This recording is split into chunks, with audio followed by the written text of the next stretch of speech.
नमस्कार. श्री स्वामी समर्थ सगळ्यांना. प्रियांकास किचनमध्ये आपले सगळ्यांचं मनापासून खूप खूप स्वागत आहे. आज आपण नवरात्र स्पेशल साबुदाणा उपवासाचे लाडू अगदी सोप्या पद्धतीने तोंडात टाकताच विरघळणारे कसे बनवायचे ते ह्या रेसिपीमध्ये पाहणार आहोत. त्यामुळे तुम्ही ही रेसिपी शेवटपर्यंत व्हिडिओ स्किप न करता नक्की पहा. चला तर मग वेळ न लावता रेसिपीला सुरुवात करूया.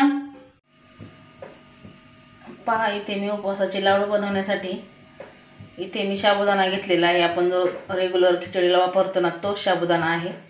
हा साबुदाणा मी आता कढईमध्ये भाजून घेणार आहे. तर त्यासाठी मी गॅसवरती कढई अगोदरच गरम करायला ठेवली होती.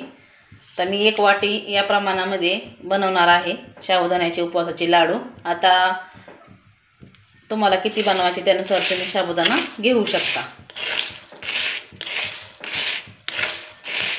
आपल्या भारतीय संस्कृतीमध्ये सगळ्यांच्या घरोघरी घट स्थापना केली जाते आणि त्या घटस्थापनेच्या कालावधीमध्ये आपल्या घरामध्ये एका का होईना व्यक्तीला उपवास असतो. तर सारखे खिचडी भगरीचे पदार्थ खाऊन कंटाळा येतो. म्हणून असे लाडू जर तुम्ही बनवून ठेवले तर अगदी महिनाभर टिकतात आणि खायला खूप भारी लागतात. हे लाडू तोंडात टाकताच विरघळणारे हे लाडू आपले बनणार आहेत. आता हा साबुदाणा आपल्याला छान प्रकारे असा भाजून घ्यायचा आहे. पहा, फुलेपर्यंत एकसारखा हलवायचा आहे. हे पहा, मी मिडियम गॅसवरती हा साबुदाणा एकसारखा हलवत आहे ना, असा भाजून घेतलेला आहे. साबुदाणा भाजत असताना आपल्याला कुठेही कढई सोडायची नाही, नाहीतर मग साबुदाणा करपू शकतो.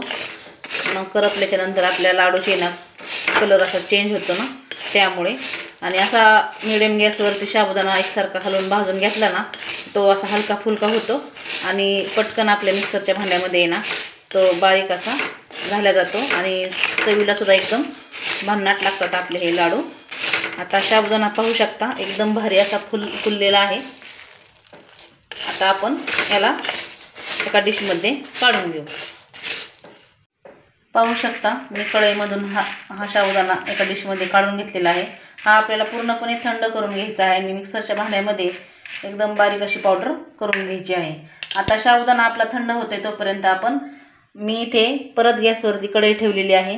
त्यामध्ये 1 वाटी डेसिकेटेड कोकोनट घेतलेला आहे, खोबऱ्याचा खीस. तुमच्याकडे जर हा नसेल तर तुम्ही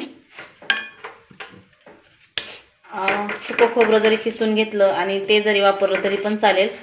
हे फक्त आपल्याला 1 मिनिटभर फक्त गरम करून घ्यायचं आहे, म्हणजे यातलं मॉइश्चर असतं ते सगळं निघून जातं.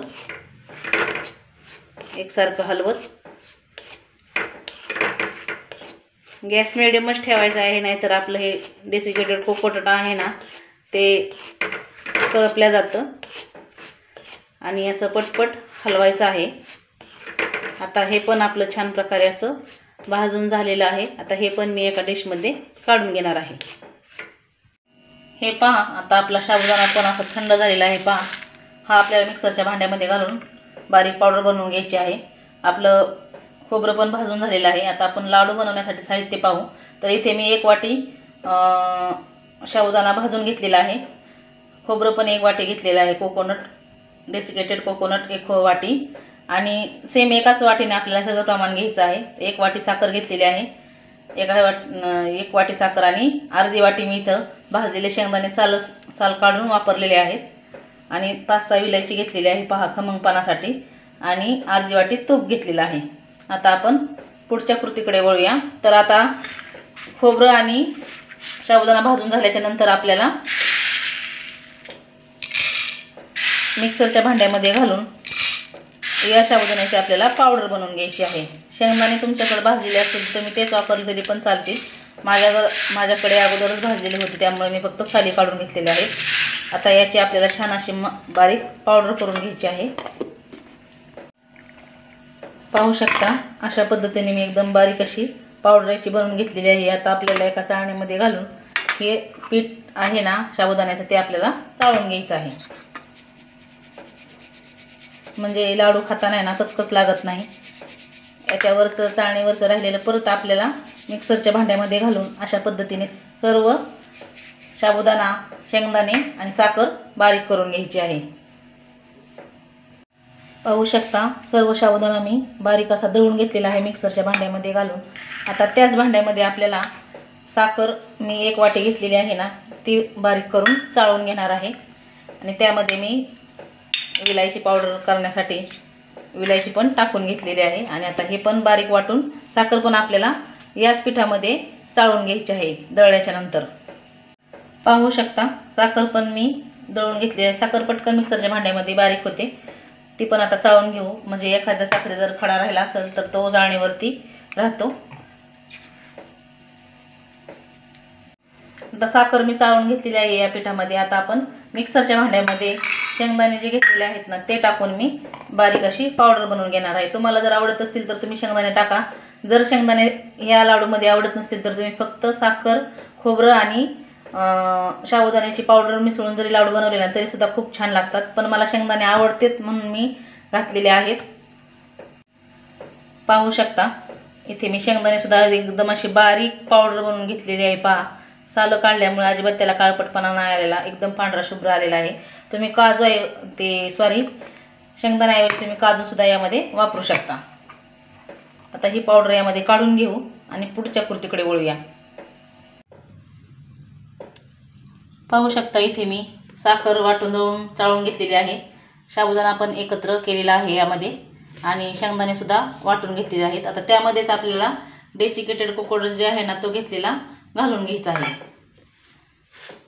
आणि असं हाताने ना एकसारखं मिक्स करून घ्यायचं आहे. मी सर्व प्रमाण 1 वाटी घेतलेला आहे. खोबरं, साबुदाणा आणि साखर. तर शेंगदाणे तुम्ही तुमच्या आवडीनुसार कमी जास्त करू शकता. तर तुम्हाला किती लाडू बनवायचे त्याच्यानुसार तुम्ही प्रमाण घ्या. या शेंगदाण्याच्या आणि याच्यात आपल्याला साखरेच्या अशा गुठळ्या फोडून घ्यायच्या. आणि यामध्ये आपल्याला आहे ना कोमट असं तूप घालून घ्यायचं आहे. पहा इथे मी अर्धी वाटी इतकं तूप घेतलेलं आहे. असं थोडं थोडं करत घालत मिक्स करत जायचं आहे. तुम्हाला किती तूप आवडतं त्याच्यानुसार तुम्ही घालून घेऊ शकता. मी हे कोमट तूप करून घेतलेलं आहे. पहा, थंड आपल्याला घालायचं नाही आहे. आणि तूप या मिश्रणामध्ये छान प्रकारे असं मिक्स करून घ्यायचं आहे.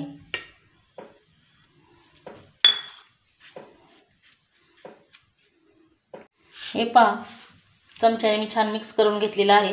आता ज्या अशा गाठी आहेत ना तूप टाकल्याच्या नंतर त्या अशा हाताने फोडून अशा चुरल्यासारखं करून आहे ना मिक्स करून घ्या. सर्व या पिठामध्ये असं चळवून घ्यायचं. म्हणजे पूर्ण सर्व पिठांच्या कणांना आहे ना तुपाचं प्रमाण लागलं जातं आणि सगळीकडे साखर पण व्यवस्थित मिसळल्या जाते. आता तुम्हाला किती गोड आवडतं त्याच्यानुसार तुम्ही साखर कमी जास्त करू शकता. तुम्ही या नवरात्रीमध्ये उपवासाला खाण्यासाठी असे लाडू जर बनवून ठेवले ना की आदल्यामधल्या वेळेसाठी हा लाडू खाण्यासाठी उपयोगी येतो आणि आपली भूक पण भागते. तुम्ही नक्की करून पहा. खूप सोपे आहेत आणि बनवायला पण अतिशय सोपे आहेत. पाहू शकता आपल्या लाडूचा आहे ना असा मुटका बनतोय. इथपर्यंत आपल्याला तो टाकून घ्यायचा आहे.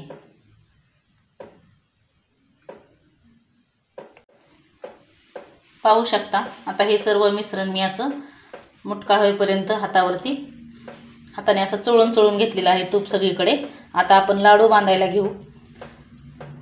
आता तुम्हाला किती लहान मोठे लाडू बांधायचे ना त्यानुसार तुम्ही लाडू बांधून घेऊ शकता. असे दाबून दाबून आपल्याला याचे लाडू बांधून घ्यायचे. हे लाडू आहेत ना खूप भारी बनतात. एकदम तोंडात टाकताच विरघळणारे आहेत.